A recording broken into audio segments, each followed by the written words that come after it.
my name is Lizzie, and this is Lizzie's Literary Life, and today we are beginning a vlog wherein I read 5 randomly generated SPFBO books.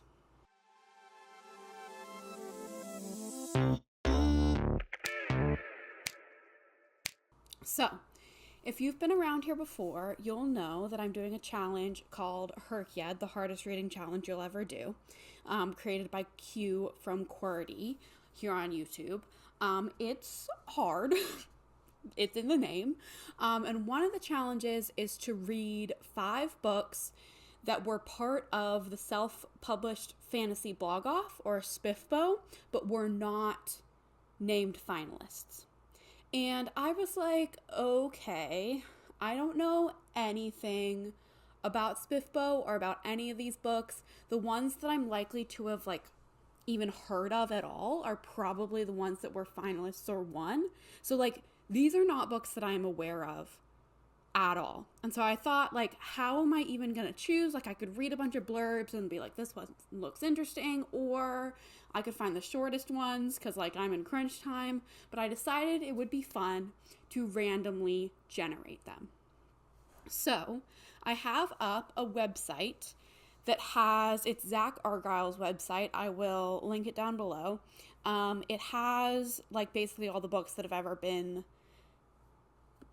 included in SPFBO, and I'm going to randomly generate first a number 1 through 10 that's going to tell me which year of SPFBO I'm going to look at, and then I'm going to generate, I think, another number 1 through 10, and that's going to tell me which judge I'm looking at. Then I'm going to see how many. I think there are maybe 30 for each judge minus the finalist, so 29. Number 1 through 29, that's the book. I'm going to do that 5 times. But also, if it's not available to me, I will select another one. So I'm going to be looking on Kindle Unlimited primarily. I don't typically have Kindle Unlimited, but I know a lot of these self-pubbed books are on Kindle Unlimited, so I plan to get it for this month when I'm reading these. I'll look on Kindle Unlimited, I'll look on Libby, and if I can't find them, I'm not going to be buying them because I don't have that money and I don't know if I'm going to like them or. So if I can't find access to it for free or on Kindle Unlimited, then I will be generating another one. So that's the vibe. We are picking our books today, and I'm going to pick up my laptop so I'm not looking down so much, and we are going to get right into it. So our first number is 1 through 10. Clementine, don't rub against the mic, please. 1 through 10 for what year of SPFBO we're looking at. We got 2, so we're going early. Okay, another number 1 through 10 is 10. That's going to be the one at the very bottom. That is the Quillery. Never heard of them. And I think we have 30 books and one of them's a finalist, so there's 29 to pick from. But I am going to count them just in case. 1, 2, 3. Yep, there's 29 to choose from, so I'm going to go 22. Let's count to the 22nd one. Or actually, we'll count backwards from the end. 22, we got, let me actually open in a new tab. Oh, it did open in a new tab. The Mighty by Michael J. Sanford. It is on Kindle Unlimited. Druid's Guise Trilogy, Book 1. The tagline is, he's not crazy. Honest, he's not. He's just Wyatt. Wyatt the Mighty. Okay, that's book number 1. Oh my gosh. Okay. I feel like I'm not going to like this, but that's a snap judgment just looking at the cover and the tagline. I really don't know. So I'm going to keep my hopes up, keep an open mind. Let's find book number 2. 1 through 10, we got 5, SPFBO 5. 9, that's the second from the bottom. That is the Quillery again. I'm just getting the Quillery every time. And then 1 through 29, we get 25. Let's count from the end again. Stonebound, a coming-of-age epic fantasy adventure, Chaos and Retribution, Book 1 by Eric T. Knight. This one looks a little bit better, but I'm skeptical, but it's okay. It's okay. Is it on Kindle Unlimited? Oh, it's not on Kindle Unlimited. So let's see if I can find it on Libby. If not, actually, I'm going to hold this until the end because I don't want to unplug my phone to check Libby. So that one's a maybe if I can find it on Libby. If not, we will generate another. Next, 1 through 10. We got 7, SPFBO 7. Number 1, it's not the Quillery, it's Becky M. No idea who Becky M is. 1 through 29. Number 1, okay. The first one is actually a semifinalist, so that's good. That's promising, but I do not love this cover. Loading to see it bigger. It is Wolf Eater by Anthony Mitchell. This seems like it is on Kindle Unlimited, so I will be reading it. This seems dark. All things die eventually is the tagline. It's long. I haven't been looking at the lengths of these, actually. I should be looking at that. The first 2 I got are not too long. They're in the 300-page range. This one is 501 pages. But that's what we're doing. We are gonna read that. It's got a 4.2 on Goodreads. That's pretty good, but only 82 ratings. So who knows? Who knows? Next one, 3, SPFBO 3. The second person on this list, that's Bookworm Blues. And 1 through 29 gets us 28. What is this? Twin. Book 1 of The Path to Chaos by Howard Gurney. We've got twins. Twins are fun. This I'm like cautiously optimistic about. Oh. But it's not on Kindle Unlimited. It's not even showing up that I can buy the Kindle ebook. So I am not confident that this will be available, but I'll see if I can find it on Libby or like at my physical library. So we'll put it tentatively on the list. Too bad that the one that like looks the most intriguing to me so far is the least likely I'm gonna get access, but whatever. Next one. Was that 2 again? I clicked it. Okay, 2. SPFBO 2. Person number 7 is Lynn's Books. Book number 25. We're not getting many that are low numbers for these, which is unfortunate because the low numbers are the semifinalists. This is The Fall by Michael D'Angelo. It looks like, oh, it is a series, the Tellist series. This looks like it's a novella. It's only 134 pages, and it is on Kindle Unlimited. Our character's name is Icarus, so that's an omen. I'm cautiously optimistic about this one. And I think that was 5, though there's 2 that are not on Kindle Unlimited. If I need to generate more because I can't find those 2 on Libby, I will be back. Okay, we had no luck on Libby for either of those 2, so let's generate some more. SPFBO 2 again. We're getting a lot from that one. That was where the last one was from. Person number 9, which is The Bibliosanctum. Book number 21. Ooh, what is this? Liath Lucra. Lucra? It is on Kindle Unlimited. So I guess we're reading it. How many pages is it? 278 pages. Not too bad. 4.3 on Goodreads with 150 ratings. A gritty mythological adventure in ancient Ireland. It is set in 188 AD by Brian O'Sullivan. I don't think I said. The Irish Woman Warrior series. This is giving women written by a man, but I am cautiously optimistic because it is a really cool setting. Could be cool. One more. We need SPFBO 2 again. I have had enough of SPFBO 2. We're regenerating. SPFBO 4. Person number 10. The Weatherwax Report. Book number 10. What is this? Dixie, World in the Well by Glendon Elwalt. A young adult fantasy novel. 187 pages. We like that, but it's young adult. Weird. Okay. It's on Kindle Unlimited. So those are our 5 because they are all on Kindle Unlimited now. Wow. we have a range. We have, honestly, this one, the first one I got, the Mighty, that's giving YA vibes too.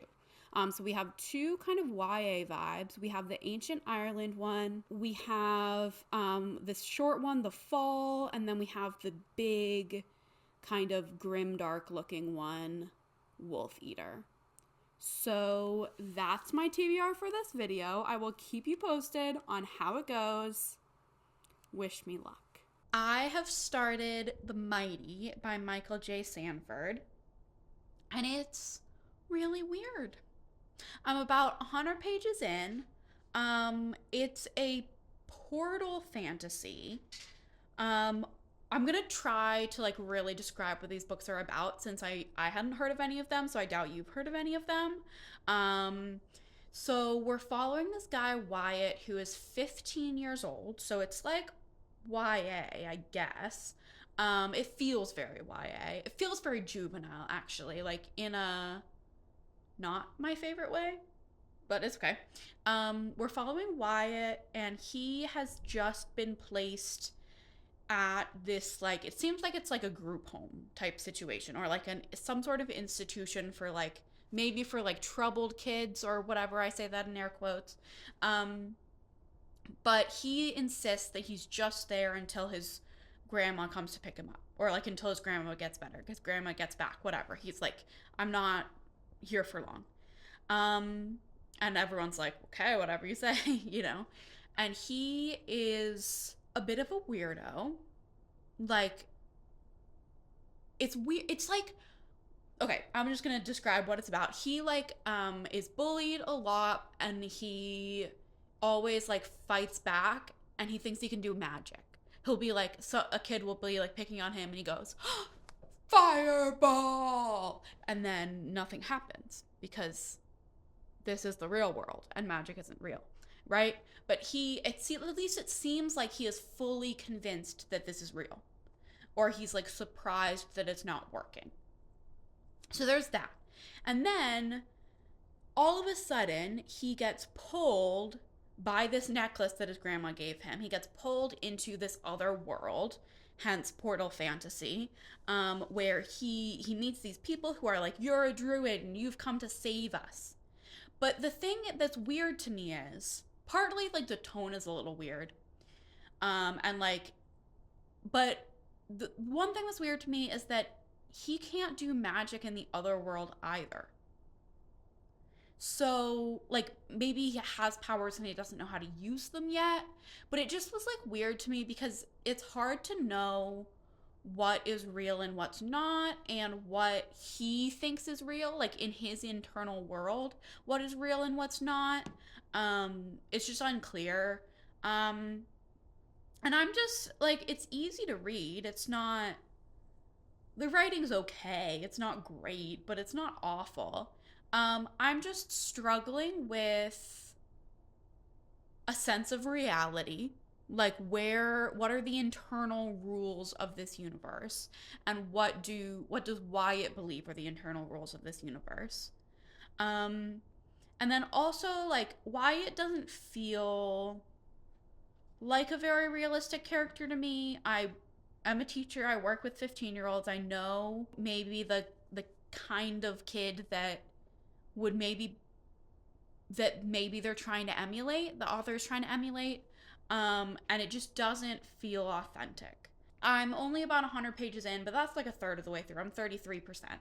I'll keep you posted as to what I'm feeling, but right now I'm just like, this is weird and I'm not loving it. Okay, SPFBO vlog, it is high time for an update, because I finished The Mighty, and I actually was a while ago, but it was just a minute ago for you, so it's okay that I last talked about it. It continued to be weird. Everything I said in the last clip still stands, that there's a really wacky sense of reality that I feel like is not even consistent throughout the story. And it also just like takes the chosen one trope and does it in the most cliche, tropey, ridiculous way possible. Like, it's very, very much misunderstood, bullied, like weird kid goes to a magical world and he's the chosen one. And it's like, and then also something I didn't mention in the last clip is that there's a girl. There's a girl in both worlds, which, like, I guess spoilers. I don't know. I'm not recommending this book. You're probably not going to read it, but they end up maybe being the same person. That, like, she can travel into the other world too, maybe. But it's like unclear at the end of the book. This is a series that I will not be continuing. There's a girl in both worlds that is like such a manic pixie dream girl. She's like also like misunderstood, but she's like beautiful, and like she like is mean to him, but like in like a cute way. I don't know. I really didn't like it. It also like I said, the writing felt very juvenile, but then occasionally there would be like words or like stuff that was put in there that was like not appropriate for a YA audience. So that was weird to me too. It felt very much like this is the author's self-insert, he wanted to be the chosen one narrative, and it really didn't work for me. The plot itself kind of dragged, and I just was not a fan. I gave it 2 stars. So that's The Mighty. That's book number 1. We didn't really start off very strong. And then I moved on to book number 2, which was Wolf Eater by, oh my gosh, I'm gonna have to remember all these author names. Whatever, it doesn't matter. The cover's on the screen, probably, so you can see. And I said it in the intro. So I am I'm probably at like 65-70% in Wolf Eater, actually. And I haven't felt the need to update you because I haven't had much to say. This is like a sort of grimdark, very gritty type of world. We've got, so this world, there's like there's many kind of like tribes, and it's also cold. It's really, really cold. You can probably tell from the cover. It's like a frozen tundra type environment, dark, gritty vibes. And we've got this girl who, her tribe, her like people are running out of food, so she goes to visit this uncle who has a herd of buffalo, and she's going to try to convince him to give up some of his buffalo to feed her people. And then there's also this like kind of not like rebel, but like more outcast, like nomad type tribe that is also coming to maybe like steal the buffalo, and she kills one of that tribe's people, and so they kill her uncle, and so it's all of this like revenge plot type thing. We've got this girl, we've got the Wolf Eater, that's one of this Gray Crow tribe, the like nomad tribe, and he is dying of what seems like fantasy tuberculosis, right? Like he's coughing up blood. He also has this little girl with him. He's going on okay, now that I start to talk about it, it feels like there's a lot going on, but I've read 400 something pages of this and not much has happened, it feels like. But Radok, the Wolf Eater, is dying, and he's going on a quest to touch the Black Stone, which like is gonna give him, I don't know what his goal is, but maybe he's trying to be healed, and he brought with him this blind girl that no one likes, this blind child, and she's gonna touch the Black Stone, which is like forbidden because she's a girl. And I don't know what her goal is either, but she's gonna do it. And so they're on this quest, and then the rest of that tribe, or like sent a group of people to go after Radok and the girl because they don't want him to touch the Black Stone because it's like taboo in their culture or whatever. And then also the girl from the beginning, whose name is Senya, maybe, she's trying to kill the Wolf Eater, Radok, because he killed her uncle. So she's trying to get revenge, and she's also with this other guy. Basically, everyone's on a quest. And everyone's following each other. And it's just like general questing in the cold. And not much has happened. But like people have died in like the way that grimdark is, but not much I feel like has actually happened, if you know what I mean. And then there's a lot of like religious-y things. There's like the seven and the eighth wind, and I don't really understand any of the world building. It's like there, but I think part of it is the writing is not super clear or strong, and part of it is that I don't care. So that's where we're at. My only other comment is that it is very male. Like, you know when you're reading a book and you're like, this was written by a man. Because one of the key things that tells you this was written by a man is that they talk about their balls all the time. Like, is that what men are thinking about all the time? I don't know. But I felt this in Leviathan Wakes by James S.A. Corey, which is written by two men. And I feel it ever so often. A book is written by a man and it just is so like manly male energy, and they talk about their balls all the time. That's this book. So the writing is better than it was in The Mighty. I feel like I'm saying only negative things, but also like I'm not feeling super positive about it. So I'll probably update you when I finish it, but so far this vlog is not really going great. But we're gonna read them. We're gonna keep going. We got this.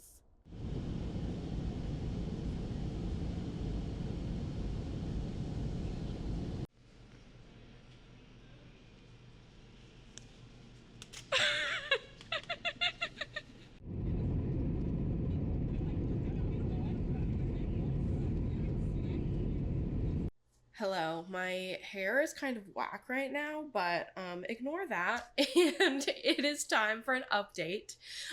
So last weekend I went to Minneapolis. So I believe you saw my plane take off and land, or my 2 flights. I don't know what I filmed, but you saw some plane clips, and you also saw a clip of Nadia Cakes, which is Abby Jimenez's bakery. So my friend Bailey from Miss Bailey Reading and another friend who's not on BookTube, we went to Abby Jimenez's bakery, which was super cool. It was super fun. The cupcakes were like, they were really sweet, but it was good. I had the one themed around the new book, Say You'll Remember Me. It was like a guava cupcake with cream cheese frosting. I thought it was pretty good. And they also had signed books for sale, and it was just like a really cute place. So that was really fun. But on the plane rides, plural, I guess, I finished Wolf Eater and I started The Fall. So Wolf Eater, what have I told you? I feel like I've told you most of the things I have to say, that like it was really way too long. There was not a lot going on. It was very, like, manly male.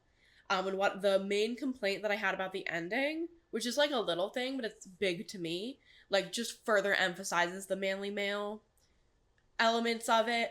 I think it's a series, and I'm not interested in continuing. Yeah, it just, like, it was fine. I was gonna give it a 2.5 star. It was, like, on track to be a 2.5 star, better than The Mighty, but, like, not a good book.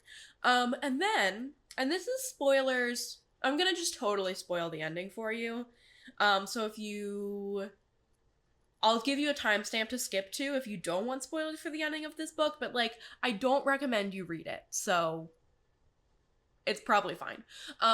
So the Wolf Eater, Radok, he is like dying throughout the whole thing. He's got this terrible like tuberculosis like cough.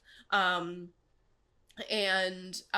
he's trying to get to the Blackstone with this young blind girl, and they're both trying to touch the Blackstone, which like is going to give them, I don't know what.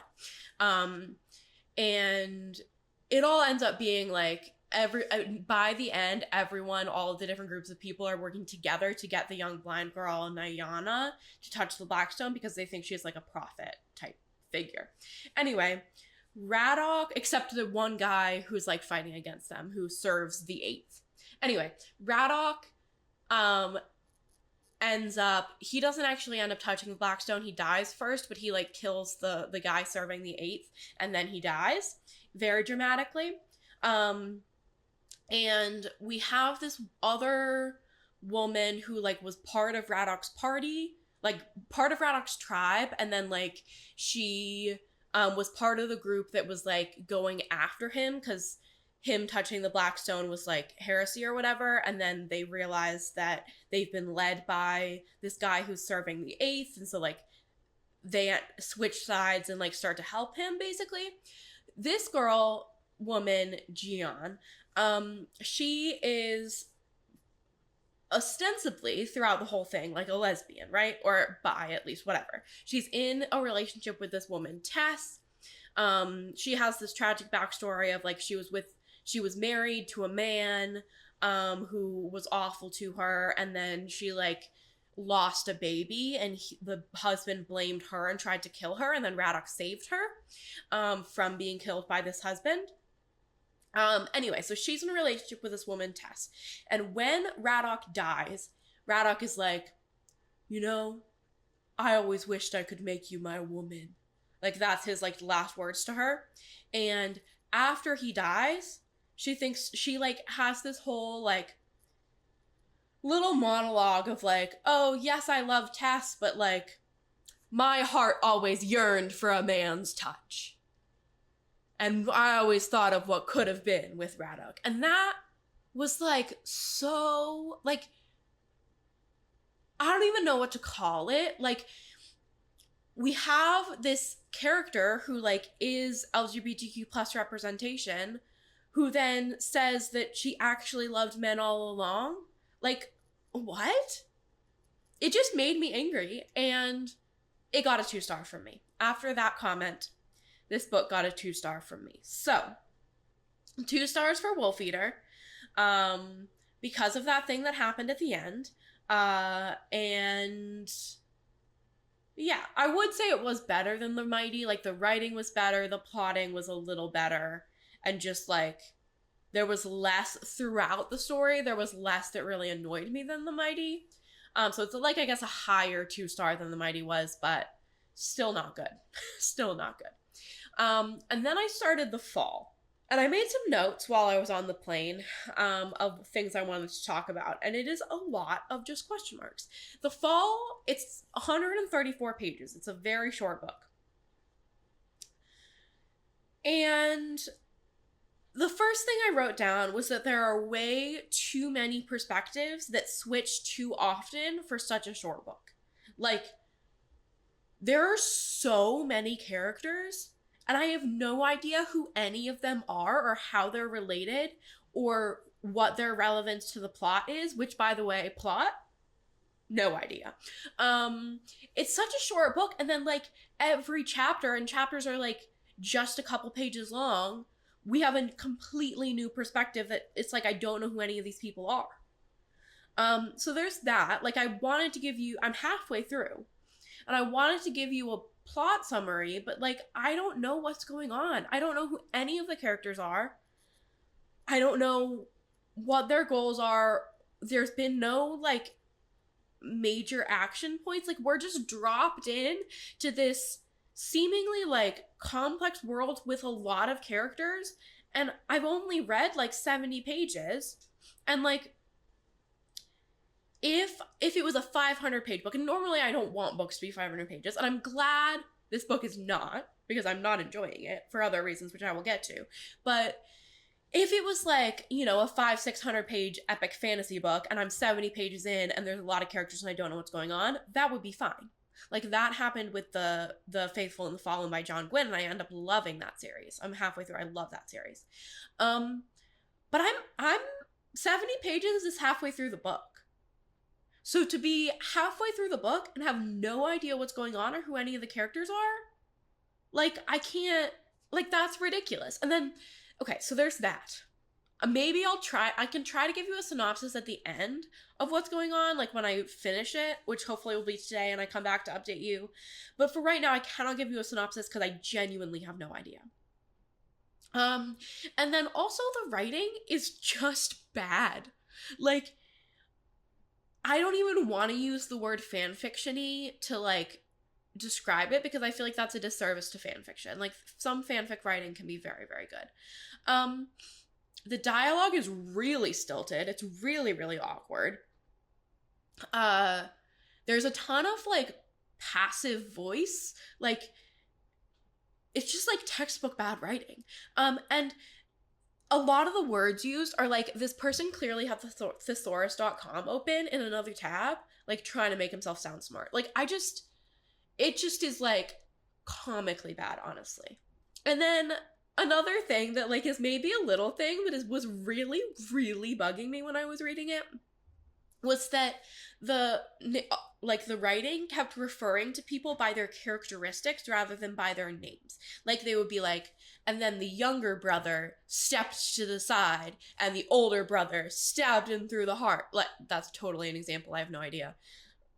I don't even know if that happened. If it did, I don't remember. But or like referring to people as the elf, when it's like, I don't know who any of these people are. I don't know which brother is older and younger. I don't know. Like, I feel like everyone here is elves, maybe. So saying the elf, that doesn't help me. Like, I'm still trying to get my bearings in the world, and you're not using people's names. It's so confusing. And I feel like that is also a very, like, fan fiction-y writing thing, because like when you're writing fan fiction and you're writing from an established world with established characters, you can say like the blonde, because everybody reading it is familiar with the characters already and knows which character is blonde. But I don't know. I like, one of the characters is named Icarus, and like that's a figure from Greek mythology, but as far as I can tell, there's no relation. So, like, I'm just confused. I'm just confused. And that's my update on the fall.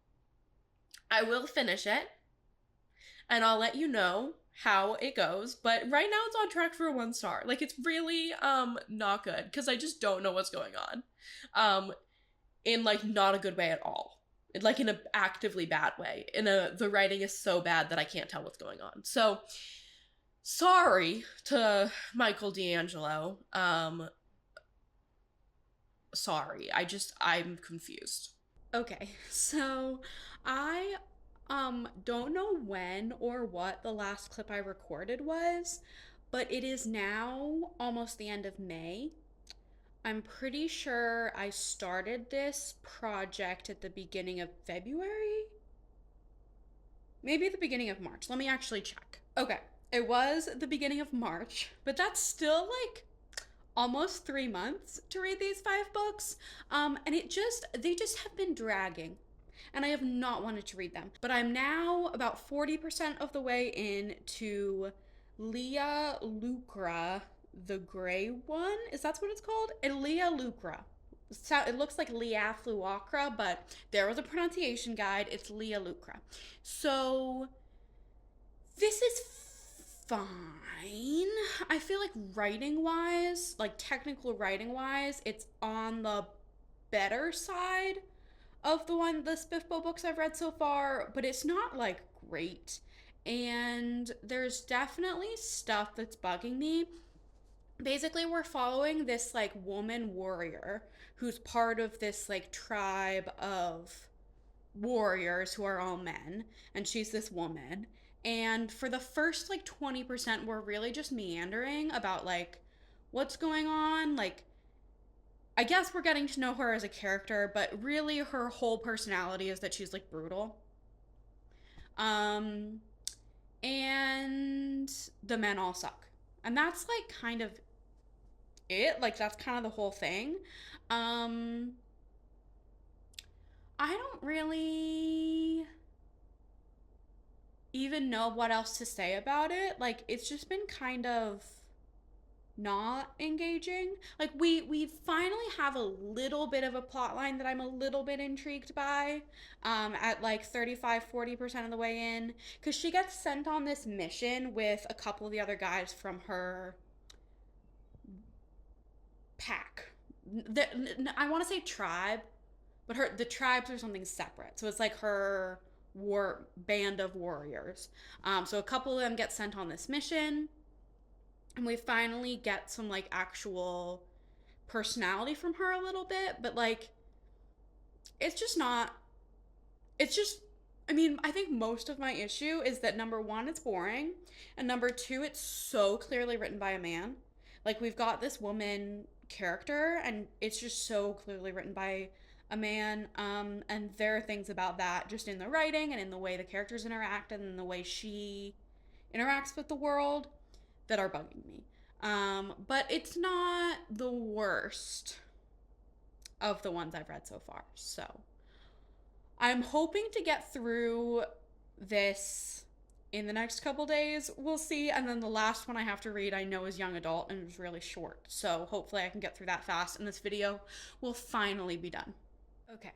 Hello, SPFBO vlog. Welcome to July. The vlog that never ends. I have now finished all 5 of these books. I know I never even talked to you about the last one, like, at all, but I'm here. I've finished all 5 books finally, and I'm gonna rank them for you. So, some of these, I mean, firstly, the first thing I want to say is they were all bad.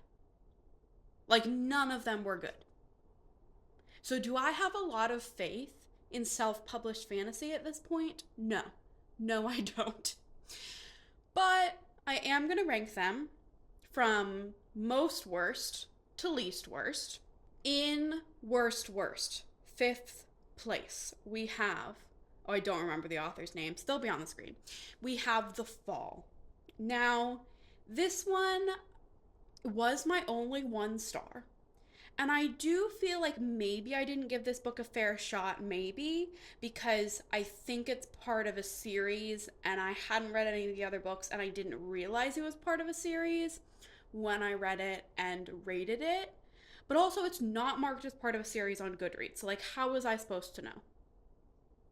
How was I supposed to know? And it very much did not stand alone, is the thing. It was very short. Thank goodness. And it just was doing too much for the number of pages. None of the characters I knew who they were. Nothing that was happening, I knew what was happening.